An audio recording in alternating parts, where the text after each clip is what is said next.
Good evening, everybody. I'm Karen Sander, the Director of Public Programs here at the CUNY Graduate Center. It is my pleasure to welcome the folks who are here in person with us in our Midtown Manhattan campus, and those who are Zooming in from all over the world to tonight's event, Fashion Under Fascism. Our program tonight is co-sponsored by the Office of Public Programs, the PhD MA program in Comparative Literature, the certificate program in Film and Media Cultures, and Fashion Futures at the CUNY Graduate Center. Tonight, we are going to enjoy a truly interdisciplinary conversation, one that brings together the perspectives of politics, history, and fashion. This kind of exchange reflects the very heart of what goes on here at the Graduate Center. As New York City's only public research-intensive graduate institution, we are home to over 3,100 graduate students pursuing masters and PhDs, and more than 1,700 faculty whose work often crosses traditional academic boundaries and offers fresh ways to understand the world around us. Professor Eugenia Paulicelli exemplifies the spirit in her acclaimed book, Fashion Under Fascism, Beyond the Black Shirt, where she explores the unique conditions under Mussolini, how the regime impacted both what people wore and then the future of the Italian fashion industry. I'm looking forward to learning a lot tonight, as I assume you will be as well. Leading our conversation tonight is Rebecca Bauman, who is Professor of Italian in the Department of Modern Languages and Cultures at the Fashion Institute of Technology, SUNY, where she is affiliated faculty in the Department of Film, Media, and Performing Arts. She has published numerous articles and book chapters in such publications as the Journal of Italian Cinema and Media Studies, Italian Studies, and Film, Fashion, and Consumption. She is Film and Digital Media Reviews editor for the journal Italian American Review, and is a frequent lecturer on fashion studies and contemporary and classical Italian film. In 2023, she was awarded an NEH Landmarks of American History and Culture grant for her project entitled Creative Spaces, Contested Spaces, Reinterpreting Italian-American Public Art in New York City. She is currently working on a monograph on the role of fashion in Italian and Italian-American representations of organized crime. So we'll have to have her back when that's done. Eugenia Paulicelli is a professor emerita at the CUNY Graduate Center and at Queens College, and is one of the founders of fashion studies as a field. She has worked, taught, and lectured internationally. She has curated exhibitions in the US and Italy, and has authored and edited and collaborated on many books, such as The Routledge Companion to Fashion Studies, Film, Fashion, and the 1960s, as well as the creation of short films on the new Made in Italy and Italian designers who emigrated to New York in the 20th century. She co-directs the Fashion Futures Initiative at the CUNY Graduate Center, which is a new 2-week immersive summer program taking place from July 13th to the 24th. For those interested in fashion, beauty, media, or sustainability, the program will offer a unique opportunity to engage those fields through both academic study and direct industry exposure, including site visits, applied projects, and conversations with professionals. There are flyers about that program on the table outside if any of you might be interested in joining us for that program. Now, I turn the evening over to our professors Bauman and Paulicelli, who will be in conversation until about 7:30, and then we'll open the floor to questions for around 15 minutes and conclude around 7:45. Thank you all for coming.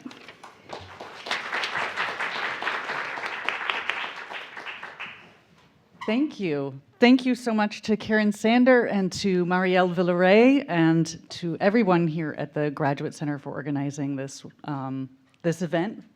But especially my thanks go to Eugenia Paulicelli, who has been such an incredible resource as a scholar whose work is emerging in fashion studies, but particularly for Italian fashion, we can't talk about it without talking about her work.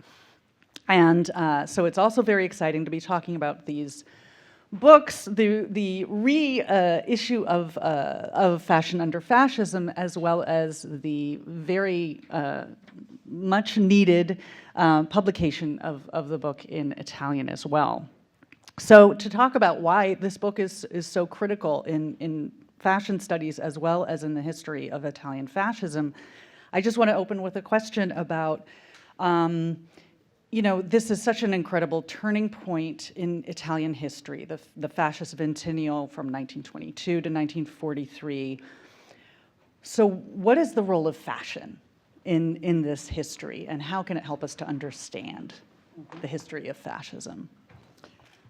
Thank you, Rebecca, for your kind words. We go a long time, in conversation and many scholarly situations. Thank you also to Current Public Program and Marielle and everybody who came to this talk.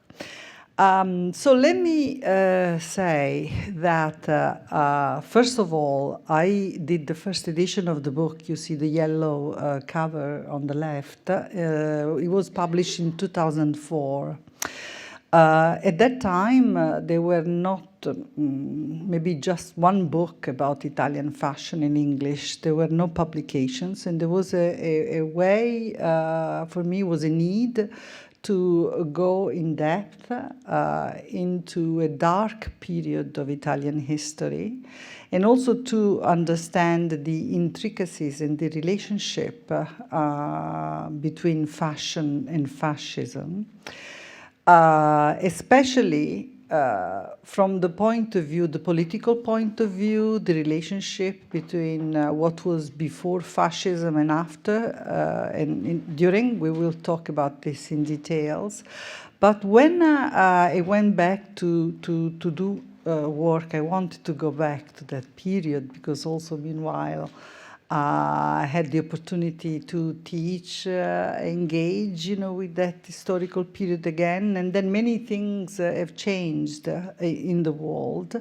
Both fashion and fascism have become very ubiquitous in many different ways. So not only from scholarly or academic approaches, but also, as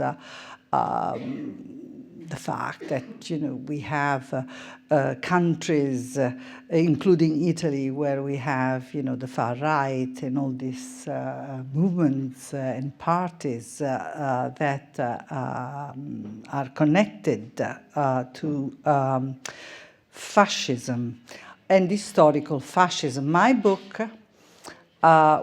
going back to work on this second edition, I completely, I wrote 3 new chapters. I went in depth in more archival work.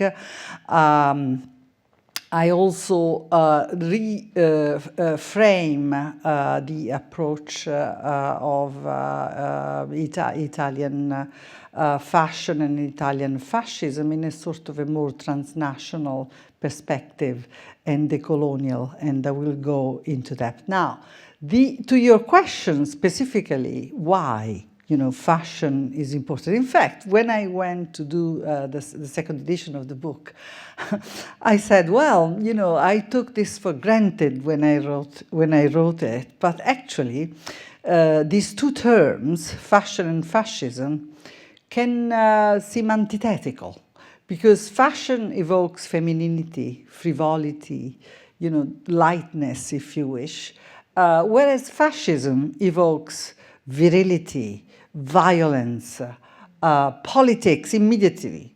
But then the thing is, these two worlds, fashion and fascism, went very much hand in hand in the Italy of the 1920s and 30s.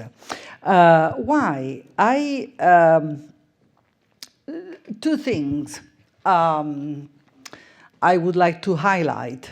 So one is the fact that fascism, Mussolini, they took dress and fashion very seriously. Didn't happen before in Italy. So dress and clothing were very much related to the question of nation building. There were a lot of debates, after the unification in magazines and movements trying to what? to produce an image of Italy, of a modern country, and this might seem very strange for some of you here, I said, oh, you know, Italy now is connected very much to the idea of fashion and beauty, but it was not like that in the 19th century and in the beginning of the 20th century during fascism.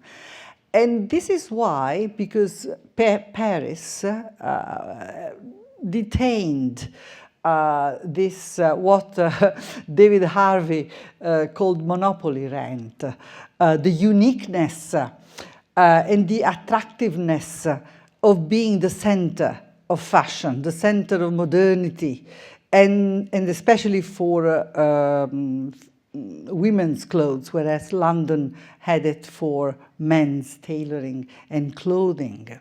So Italy was not in the picture and was not even the US.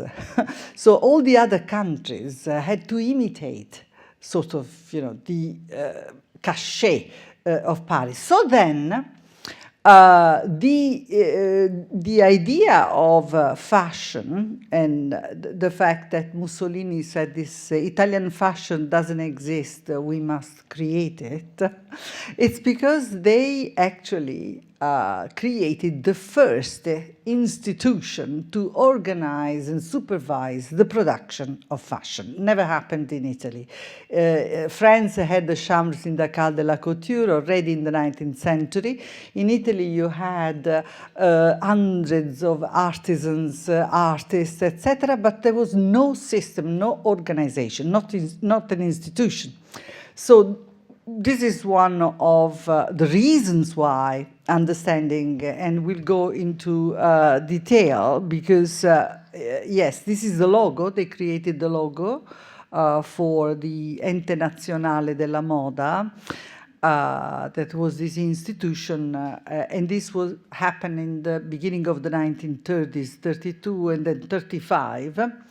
But there is also, this is also the Italianization of fashion, creating a 450 pages of commentary dictionary, trying to clean up the Italian lexicon from French words. Again, this is because the discourse, the verbal language certify the norms as we know it. So Paris was, again, the capital of fashion, and the lexicon, all the words populating, you know, the magazines, etc. But there is another issue. Yes. Maybe we'll go to Exactly. What I was thinking is, you know, you talk, and I know we're going to learn more about how the regime really invested in fashion and in technologies. But also, you know, one of the great strengths of this book is how it looks at fashion as a lived practice. Mm-hmm. But I think they're both connected in something that has always been curious to me, is that I feel that for so many of us, when we think about fascism and fashion, the very first image we have in our minds is the uniform. That, of course, you know, this was it's the black shirt dictatorial regime. Mm-hmm. And so, you know, you have your subtitle, you know, beyond the black shirt, non solo nero, but I'm still curious about how the uniform functioned in society, and, you know, what was its role from the viewpoint of the regime, but also for everyday Italians. Yes, in fact, this is the second explanation why fashion and fascism, because never happened in the history of Italy that movement, because it was a movement first, you know, Fasci di Combattimento, and then later a political party, they chose an image, a very strong image to portray, and this was the black shirt, right? So the embodiment, if you wish, of fascism. So they understood early on the power of dress, the power of clothing in the process of biopolitics, if you wish, also the politics of image and the body, because then later with the reform of the costumi, the starace in the 1930s, was very important because there were more civil uniforms, starting from babies until, later, officials, people who work in different offices and capacities, government. In fact, Mussolini himself said, clothes make the man. And so they wanted to portray this idea of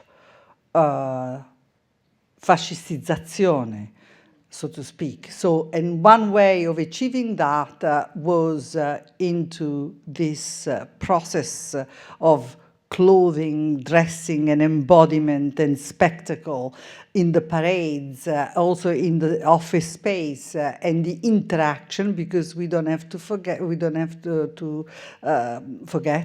the fact that in this reform of customs, so dressing was part of saluting, talking,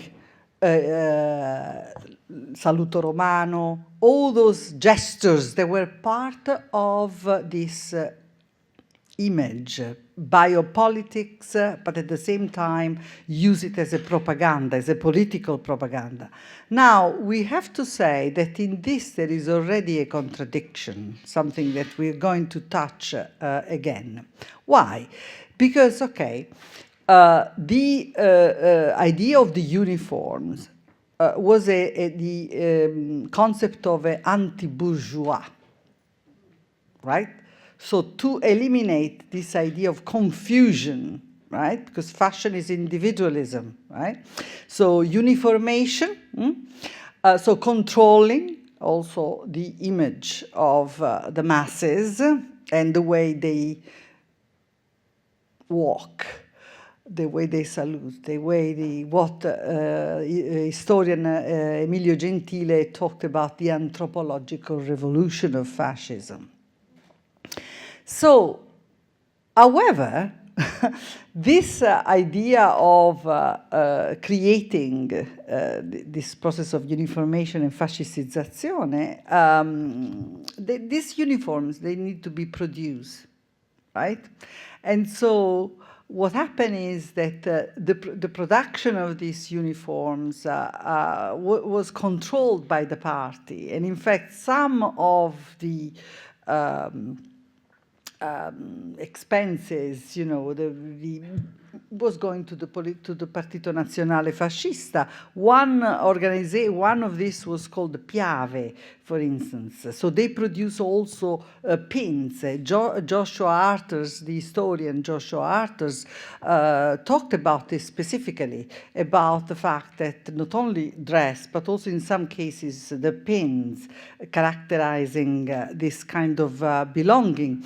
So the fact that, okay, anti-bourgeois, but at the same time, the production of the uniforms works exactly like a ready-to-wear fashion, because people had to buy the uniforms, but in some cases the uniforms were very expensive, and people produced them at home.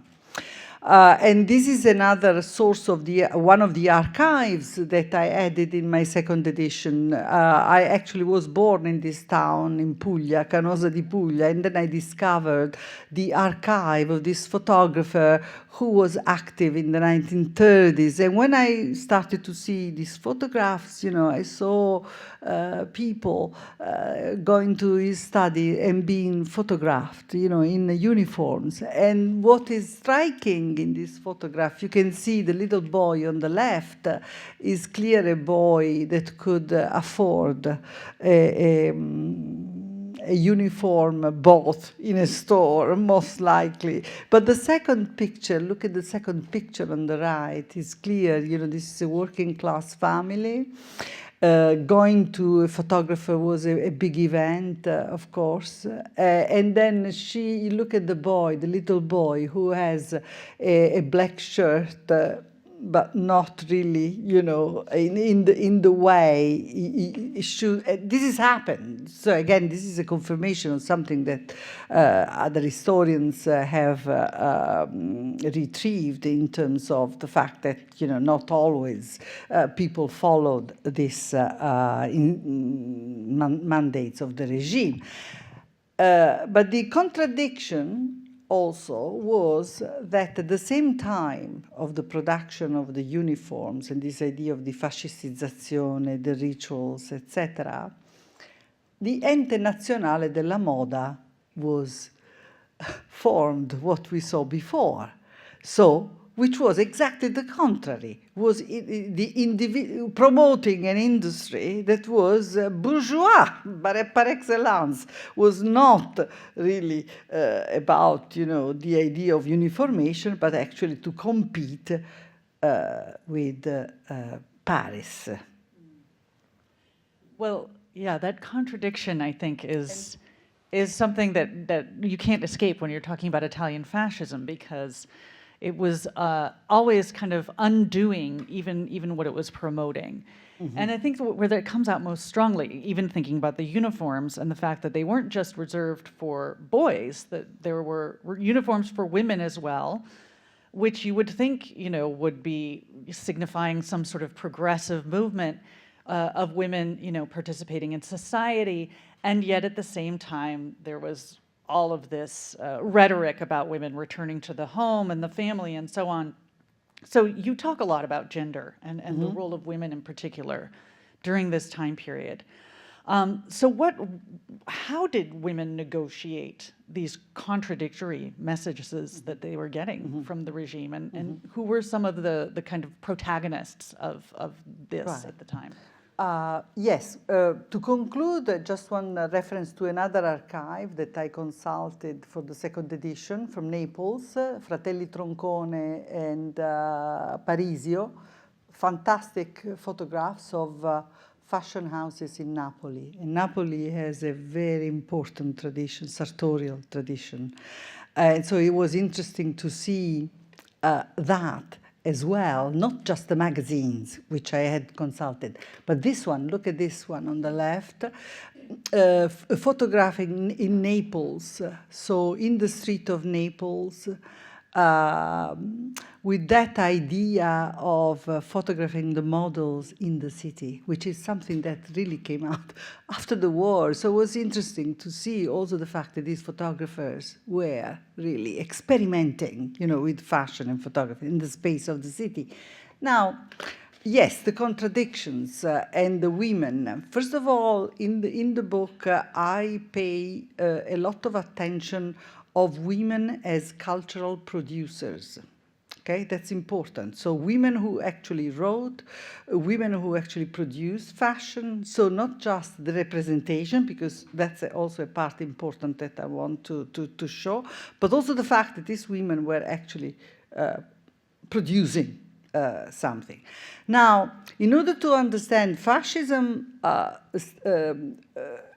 was the idea of a break, of a revolution, we said, right?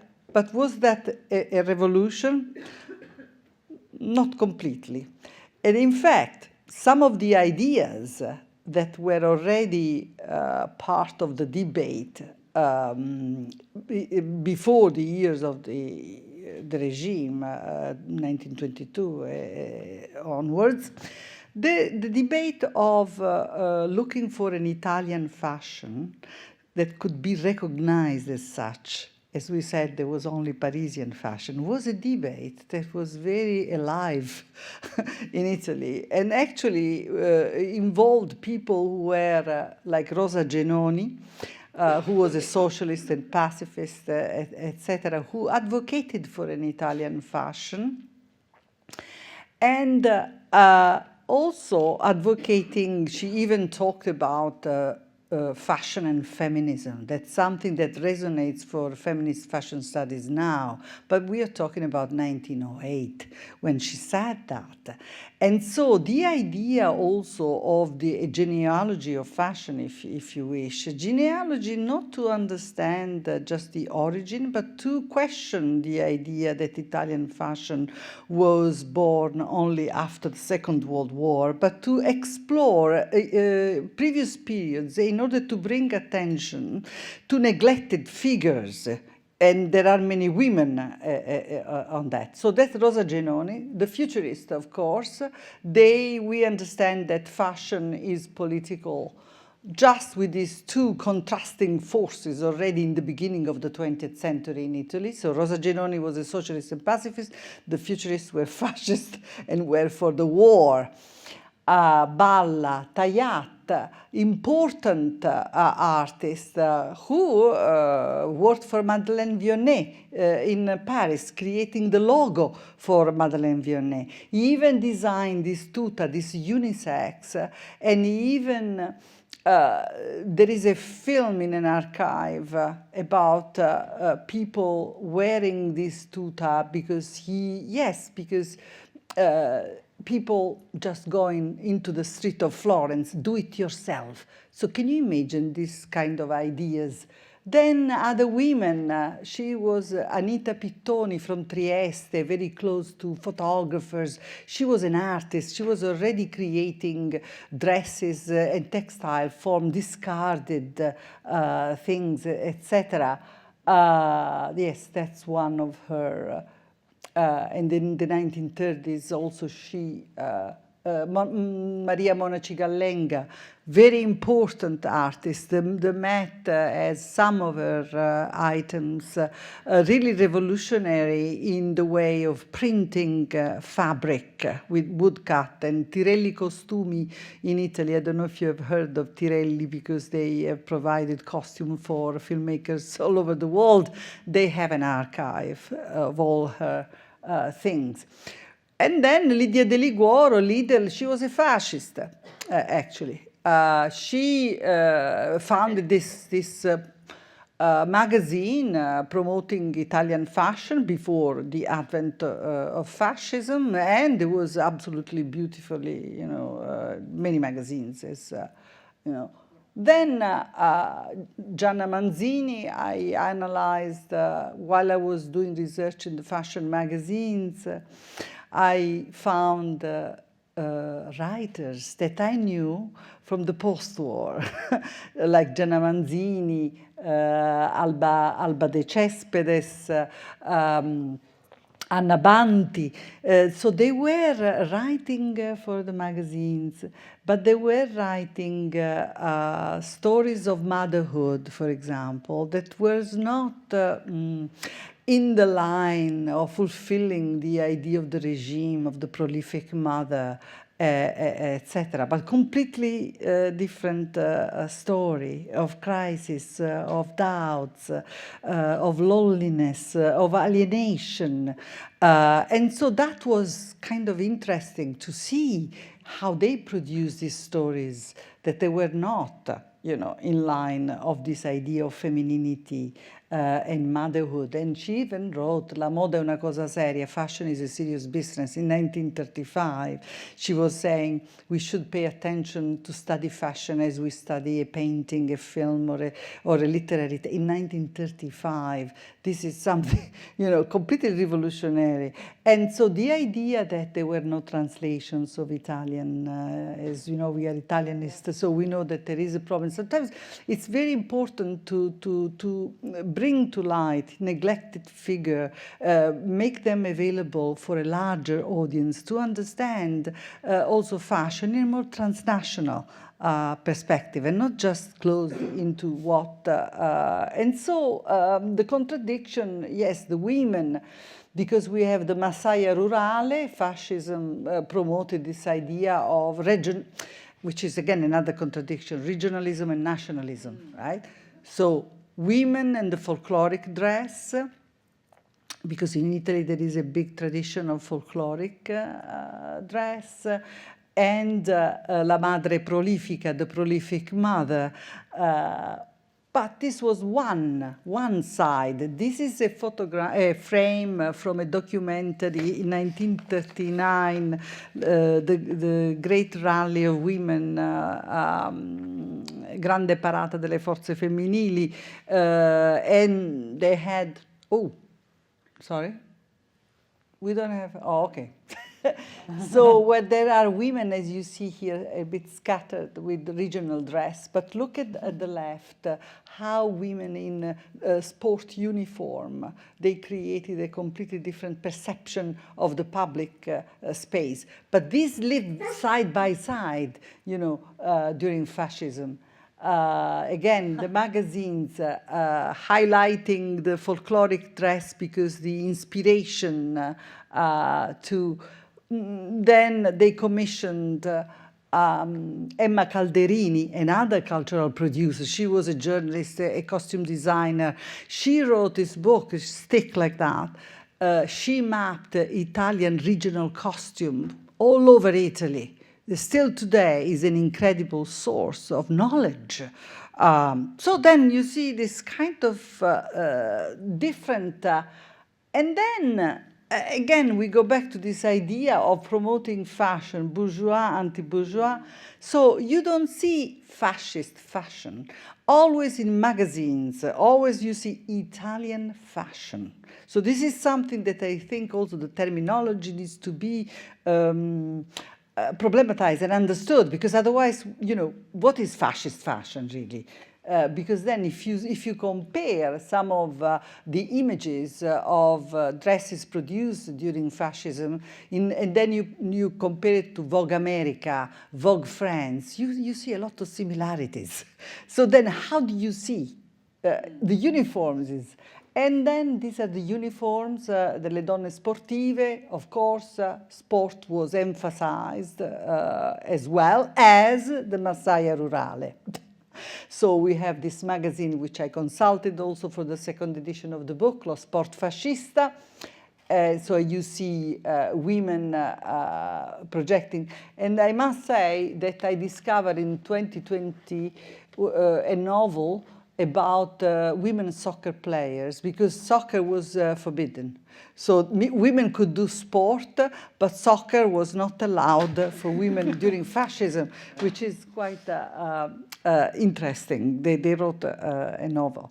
So a lot of contradictions, a lot of contrasting also images in the magazines. Well, I love the way that you intersect, industry and entrepreneurship with literature and popular culture, certainly those magazines, which would have been, absolutely essential in promoting ideas of fashion. But of course, film is one of the most influential ways. So can you talk a little bit more about mass media and popular culture and the role that it played? In fact, it's very much connected, as it is today, to understand. We were at the time when cinema was really developing as an art, right? In Italy, silent film, they were very popular at the beginning of the 20th century.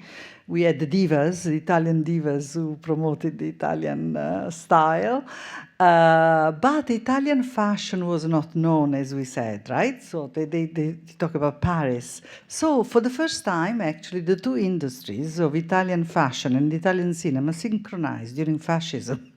Because Luigi Freddi, who was a sottosegretario and the secretary of the Fasci all'Estero, he spent some time in Hollywood and in other countries. And then he wrote a report to Mussolini in 1934 saying that we need to construct a film industry. Cinecittà, still today, we have Cinecittà. We have the School of Cinematography. It didn't exist in Italy. So he wrote this report and they built it very quickly. 35, the School of Cinematography. And then 37 Cinecittà, the studios, they were the biggest studios in Europe. And, of course, la cinematografia è l'arma più potente, so cinematography is the most powerful of weapons. There was a phrase that Mussolini stole from Lenin. Because they looked at, of course, Hollywood and Italian, American actors were very popular in popular magazines in Italy in the beginning.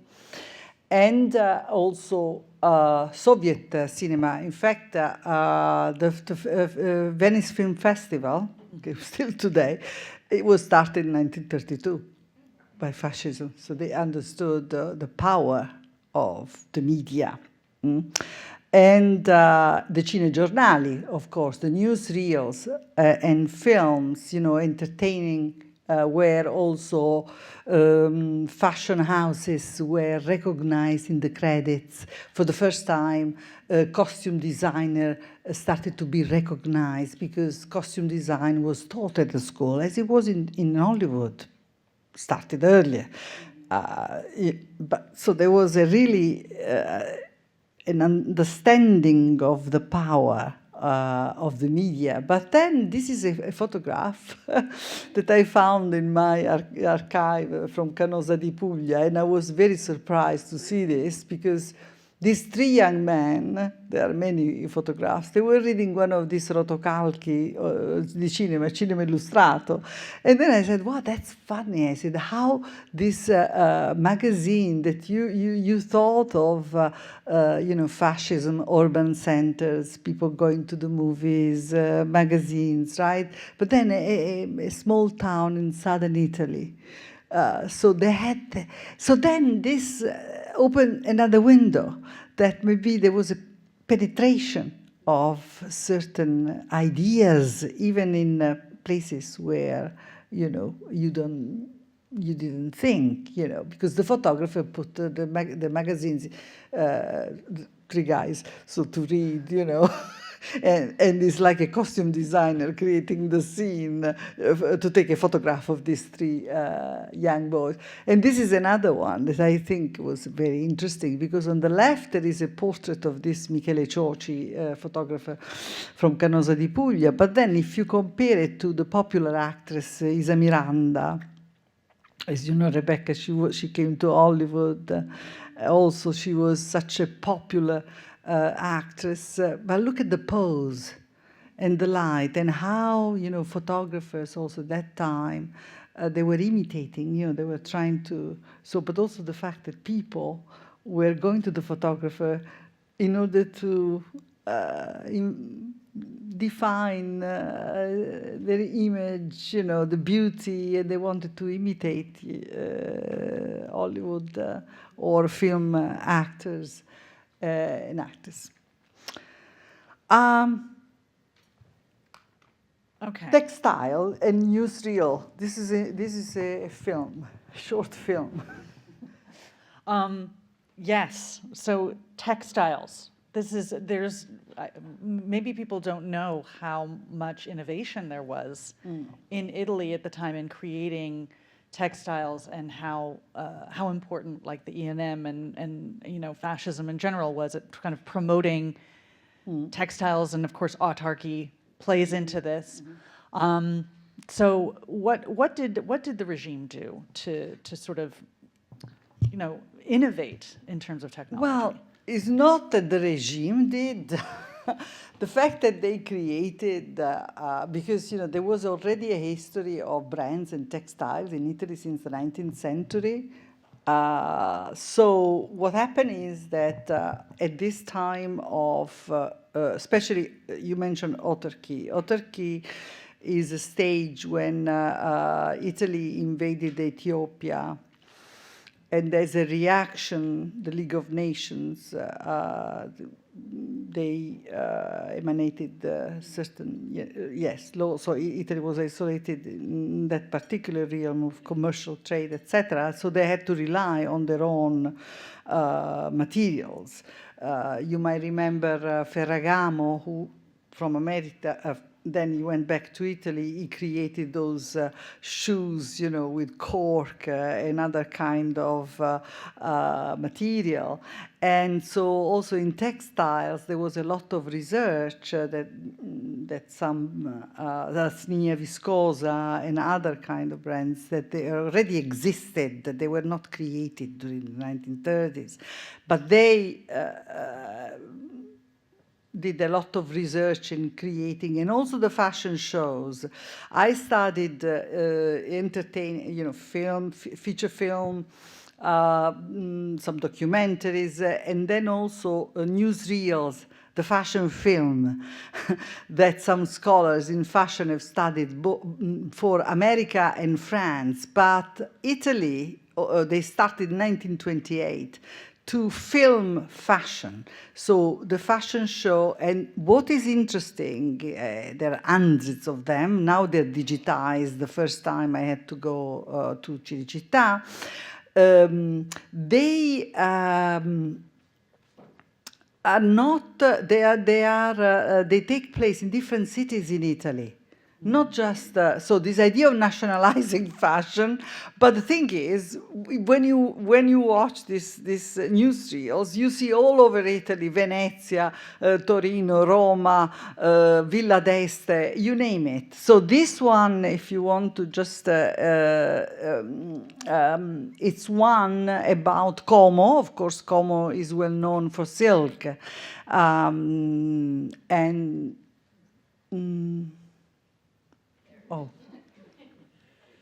And so usually these newsreels are very short, you know, like 2 minutes, 1 minute and a half. So they documented fashion. They documented fashion houses, the production, and they were. Maybe we can lower the volume because it's in Italian anyhow. So, and so they showcase it. You know, because these were shown before the movie, so it was like entertaining. So sometimes there was Mussolini or other kind of propaganda, you know, films, and there were also this kind of films in which you see there the fashion, you know, the model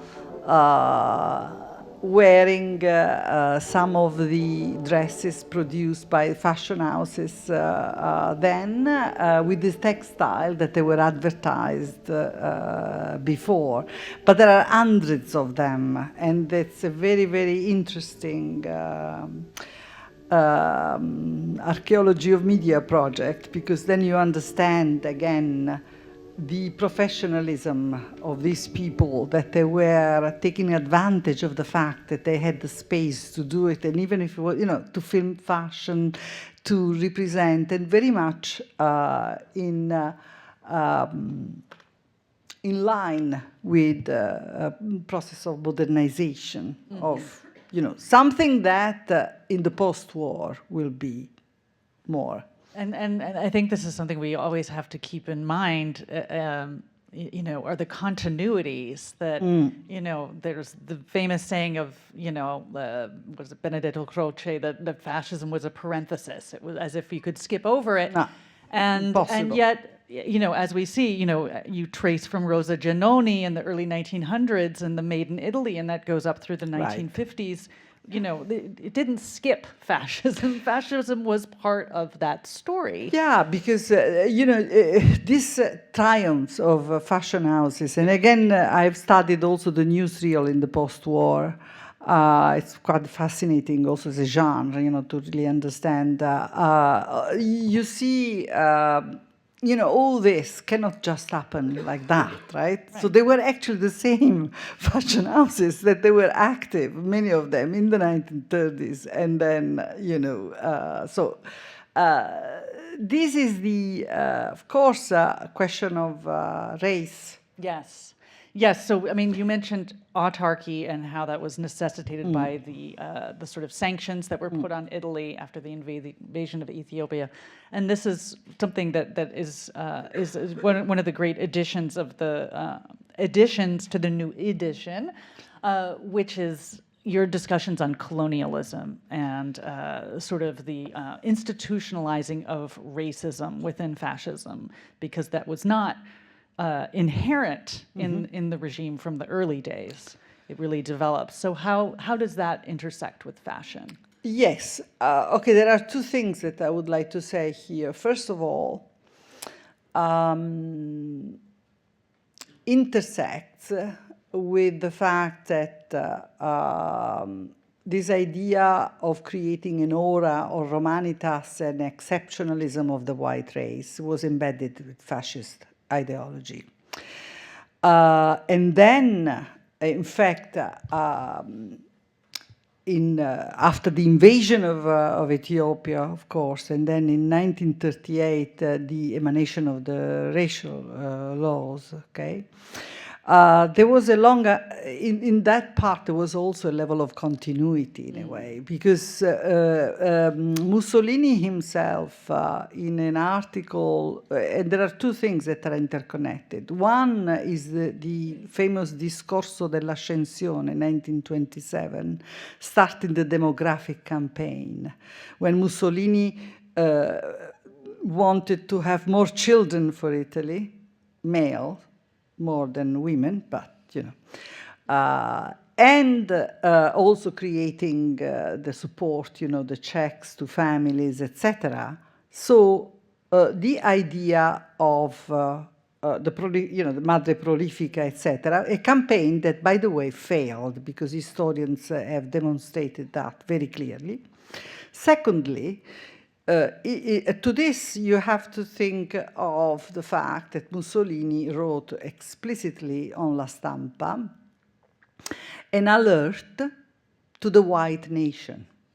He said, you know, the white race is going to disappear, so we have to be very careful, all of us, I mean, the white nations. So it's very clear, right?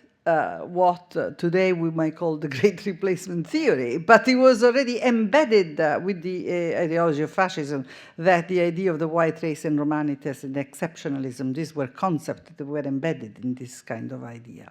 Now, with the Ethiopia, of course, things got even worse, right? And in fact, the speech of Mussolini was called Difesa della Razza, the defense of the race. And then Difesa della Razza was also a magazine that came out in Italy, which you see here, one of the covers, in which, of course, denigrating other ethnic Jews, yes, etc. And then also some women appear in Bellezza or Leader magazines describing, you know, sort of the exotic black body. That is a scarf that I found at Seton Hall, and I was giving a lecture years ago, and I found it on a wall. Is the speech of Mussolini with the Declaration of Empire. On a scarf. Somebody must have had it here and donated. And then, yes, textiles, the Snia Fiocco, then perhaps. Oh, yes. Well, so now. The continuation of. You know, continuing on, you know, sort of how Mussolini was trying to promote Italy abroad, and how also fashion played into kind of creating a global image for Italy. And again, we're still sort of moving towards this idea of made in Italy and what is going to happen in the post-war period. So how was Italian fascism promoted outside of Italy? I mean, we see how it was inside, but in particular, I focus on Italy and America, something that I am interested to see, also because, you know, there was an implication also with the film, right, Hollywood, etc. So it's important. And what I wanted to check here at New York Public Library, there is an archive of the World Fair, New York World Fair in 1939, where Italy had a huge pavilion. In fact, there's description, of all, and fashion and textile were very much, protagonist in this. Of course, the emphasis is on empire, l'impero, all the time in the language. And this is the photograph of the...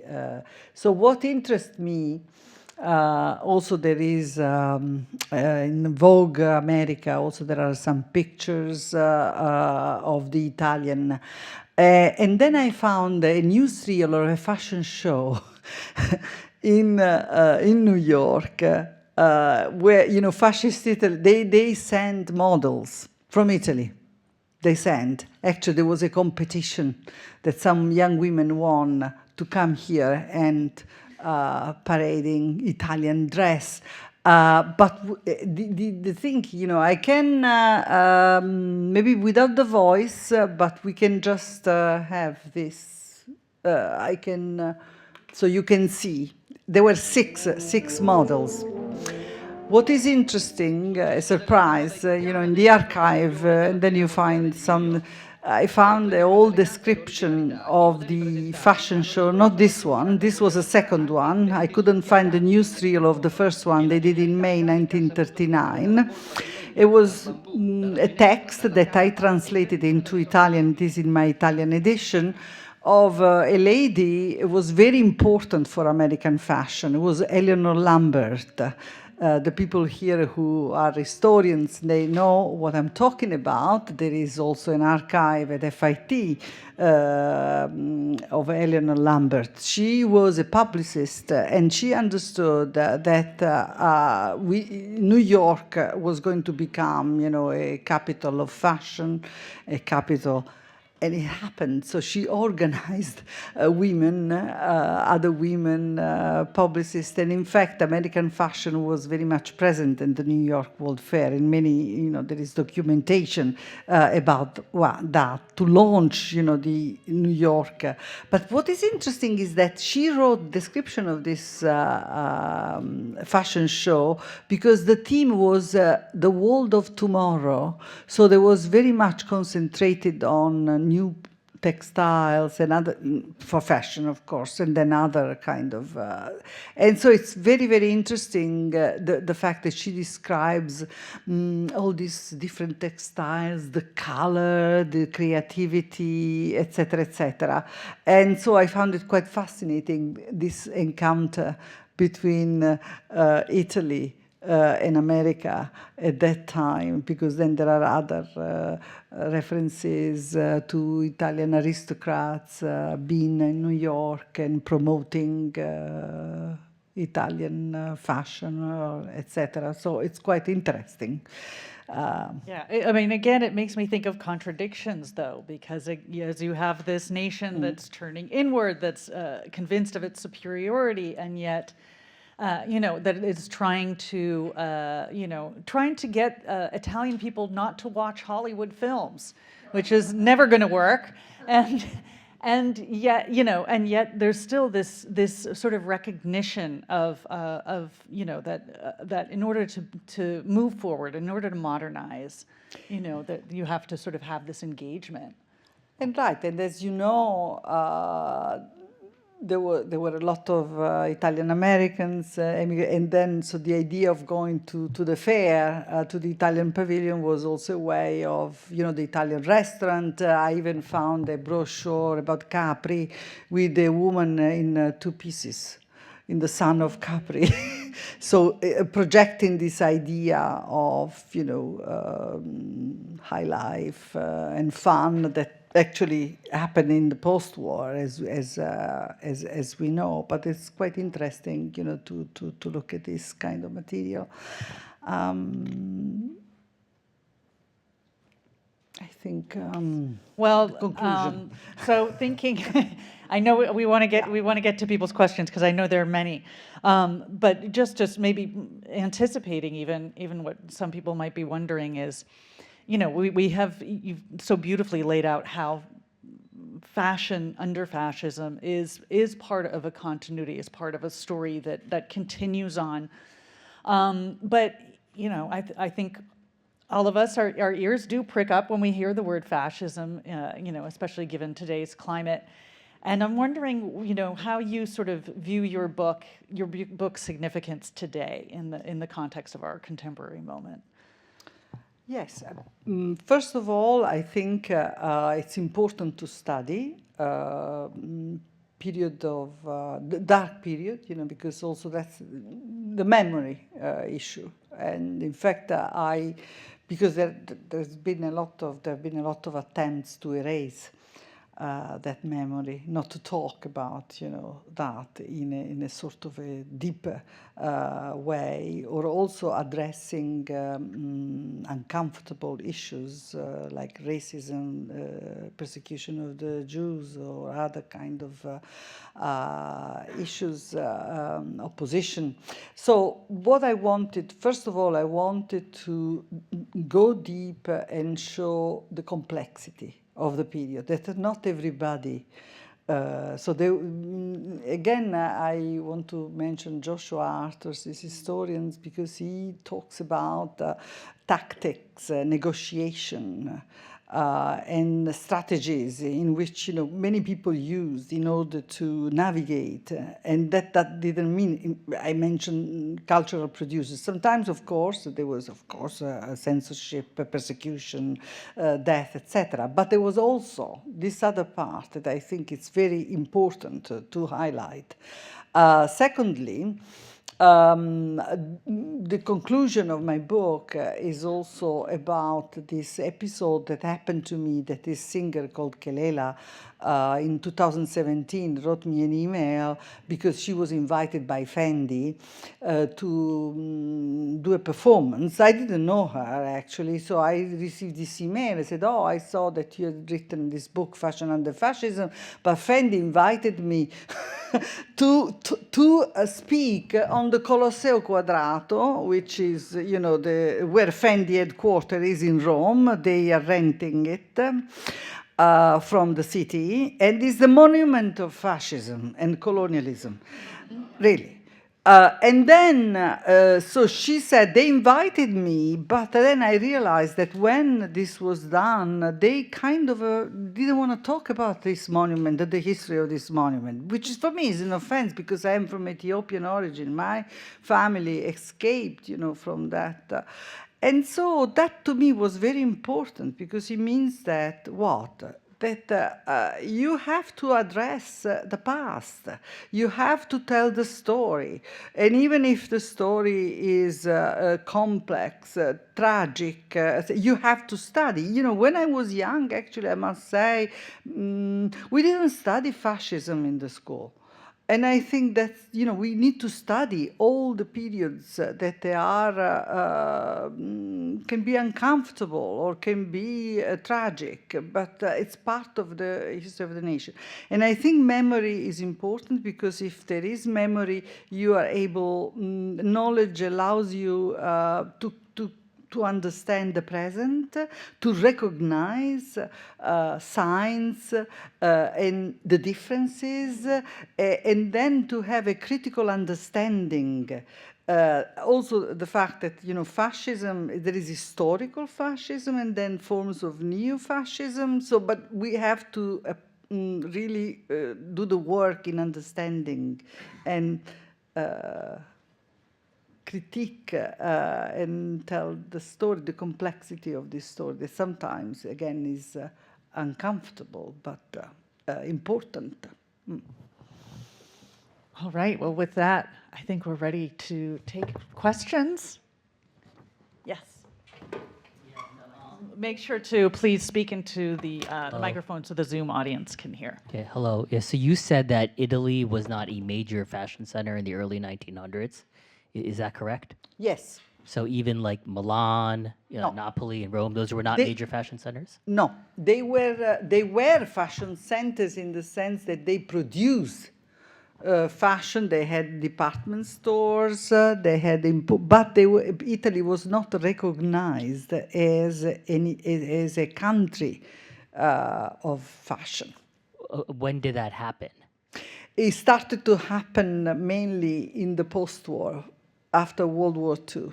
And it happened actually also because of the American, it's important to understand, that's why the transatlantic relationship are so important, because, you know, first of all, we have, you know, Italy was in ruins, devastated by civil war, Second World War. It was a country that it's even impossible to think how this country can really get back. And so something happened in the post-war, not only, you know, of course, the help of the US in the Marshall Plan, the diplomatic relationships, and then, of course, the ability of Italians and the people working in the industry, the artists, that they were fantastic. They were good. But the thing is, they didn't believe they were good. When Rosa Genoni was saying, okay, think about that we can produce fashion as beautiful as French, people didn't believe that. Not even in the 1920s or 30s. They changed the labels to make them sound French, because French was chic, not Italian. So this could be strange for us today, because, you know, made in Italy as a cachet. But that didn't happen, you know, was a relatively recent, actually. Okay. And also the fashion show that you showed from the film, that was from 1939. Yeah. And so all the clothing was from Italy, the Yeah. designers were Italian, were the models also from Italy? Yes. Okay. Yes.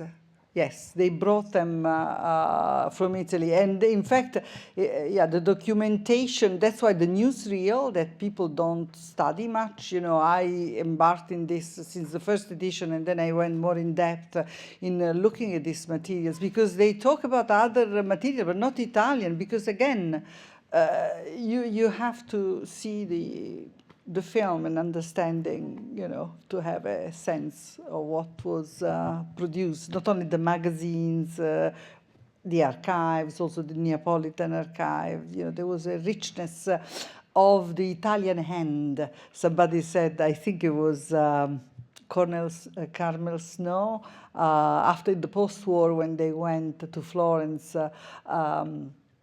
to Palazzo Pitti, the big fashion show, the launch made in Italy, or Italy abroad. They talked about the Italian hand, you know, the artisans, the beauty, you know, that kind of thing that existed because people were skilled. People were very good in making things, but they didn't project that skill, that image as a system, right, in industry. So it might be strange for you now, because, you know, said Italy is, but that's what it was.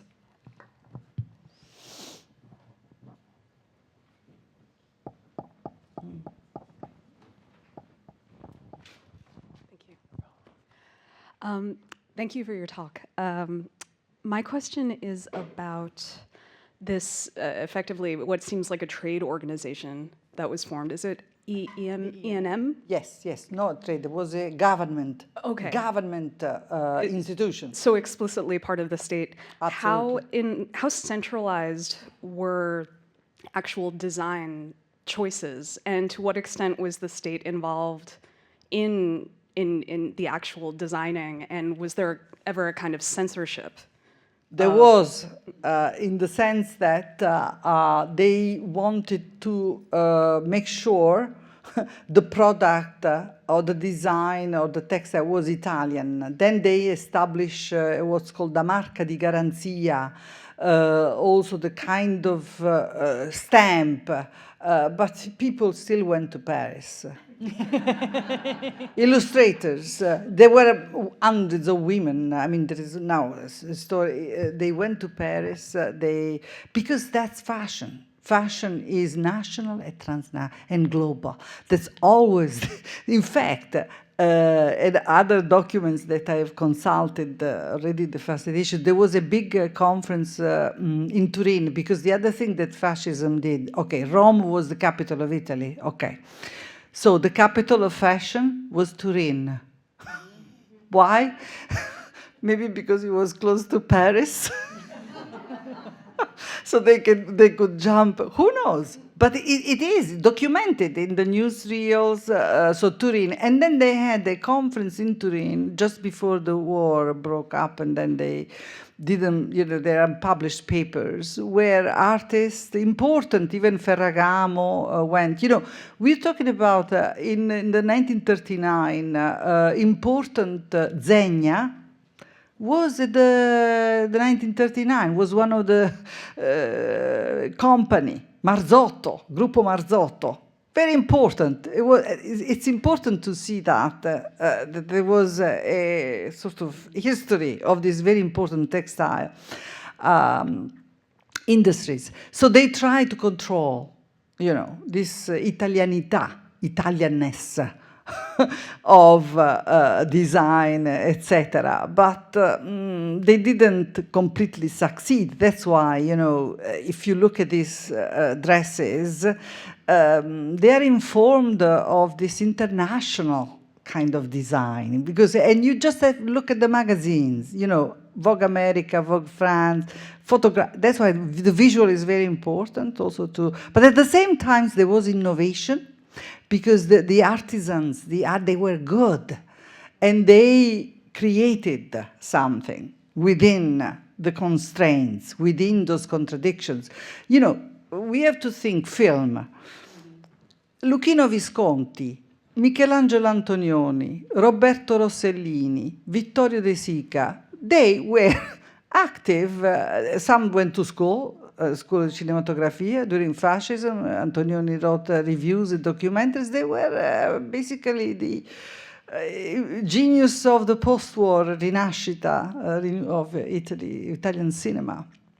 But I think it also speaks to sort of, in some ways, a wise choice of the regime, whether or not it's a choice, but to not impose, just as they didn't on film.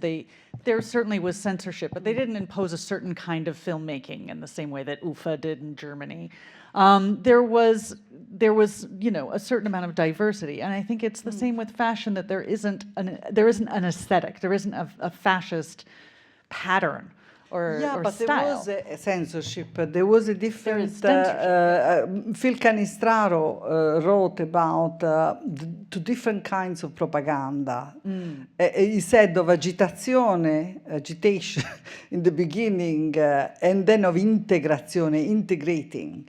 And that was the fact that the regime understood the power of the media, that had to go into the lives of people in the everyday, that sedimented. So the idea of education, for example, that school people had to read certain things, not others. There was censorship. But at the same time, people were able to kind of find, the historian Littleton talks about innovators within those spaces, but there was, of course, but different kind of propaganda techniques. Yes. Blasetti was a fascist, but he was an incredible filmmaker. He said,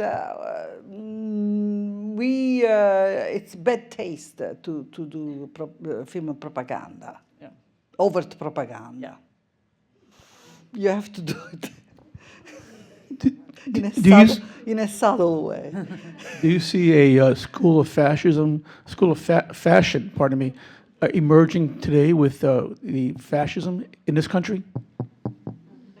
Do you see a school of fashion emerging with what many people believe is fascism in this government, United States? Well, I don't know how to answer this. I mean, some scholars, some journalists, they're writing about certain notion of beauties, etc. But it's a different kind of story, I would say.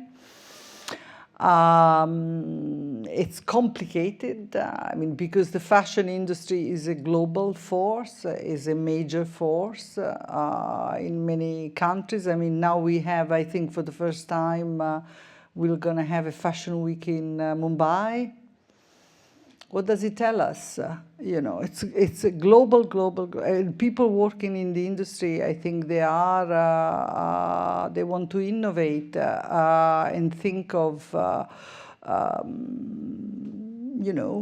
there's a lot of discussion I think in the fashion industry. In fact, in this new project that we're doing at the Graduate Center, Fashion Futures, some of the aims exactly to promote an awareness, a knowledge also of the relationship between production, consumption, industry, academia, because also fashion now is studied in many different places, not just in fashion school and school of design. So it's important to gain a critical understanding of what we wear, what we buy, what we consume, what we produce, and the kind of ideals of beauty. And then, of course, again, notion of race. We have to address these issues, and then I think fashion can say something important to change. Good evening, Eugenia. Thank you for being here. You speak about fashion after fascism and the artists, the Ethiopian artists. Could you talk a little bit more about the influence of Italian fashion on pop culture, let's say hip-hop, and the collaborative partnerships that are now being risen? Who does it benefit? Who does it hurt? Or is it, more about that symbiotic process? Okay. You mean today? Sure. Yeah, but I have actually a colleague who is very good, Giuseppe Gatti, who just wrote a book about this topic. Is about the collaboration about hip-hop, in Italy and in the US, and how also African-American culture enjoyed very much certain brands. Fila, for example. Fila is in I think in Piedmont, but Italy, it's interesting because it doesn't have the history of street culture and pop culture in that sense, like the US and like the UK. It's a different story. However, many things are changing, and again, it's I cannot answer you because it's not my expertise for Italian, but I know that this scholar has studied just that. In fact, his book is called "Made with Italy." Meaning exactly that, the sort of encounter between Italian hip-hop and popular culture and Harlem, the Bronx, etc. We have time for one last question. Hi, thank you so much for today. I have a question about the cover art and the second edition of the book. Just curious if you could take us through your thought process on the pose, the clothes that the person is wearing, just kind of what inspired that. Yes, that is a poster by Marcello Dudovic. In fact, that opens up another chapter. The illustrators, the artists that they were in Italy, they were really very imaginative, and they worked for magazines, for department stores. This one is for La Rinascente, which is a department store that still exists today in Milano and in other important cities in Italy. And so he did that to advertise La Rinascente. And it's interesting, I chose it because it looks like a superwoman, a Wonder Woman, and very androgynous. And so I like that idea because the attention to women, as I said, as cultural producers, they're active and sort of dissenting, that kind of model of femininity as just a prolific mother, etc., was something that was connected to my, the core, one of the cores of the book. Well, please join me in thanking Eugenia for this wonderful talk.